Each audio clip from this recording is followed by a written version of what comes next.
İsmail Ağsaqqallar adından səmim qəlbdən təbrik edirəm. Hər birinizə möhkəm can sağlığı arzulayıram. Əziz Cəbrayıllar, siz bilirsiniz ki, yani bütövlükdə Cəbrayıl çox ağır illər yaşayıb bu 30 ildə. Çox ağır illər, ağır günlər, evindən, eşiğindən didərgin düşən Cəbrayılılar 30 il zulüm çəkiblər.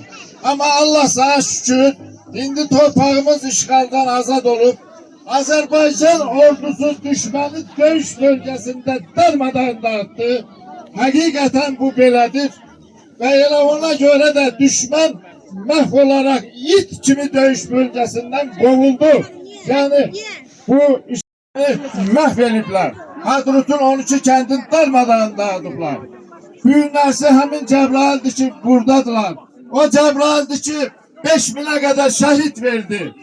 Allah her ölenlerimizin hamısına gani rahmet eylesin. Burada indi yoldaşlar da danışacak. Benim sizden bir Ağsaqqal kimi xahişim odur ki, lideri dünyaya beyan elədi ki, biz torpağımızın yiyəsi olacağız, sözümüzün sahibi ve dünya xalqlarına da sülh elan edirik. Bu Azerbaycan siyasetinin birbaşa esas xəttidir. Hərb tarixinə, Azərbaycanın hərb tarixinə Ali Başkomandan təzə düstur gətirdi, təzə termin daxil elədi. Dünyanın hərb tarixində yeni termindir. Dəmir yumruq.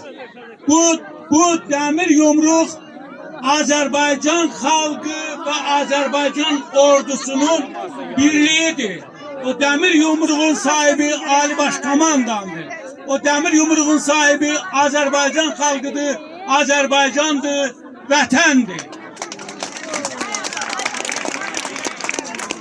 Qafiyəsi çox çətin tapılan bir söz var, xoşbəxtlik.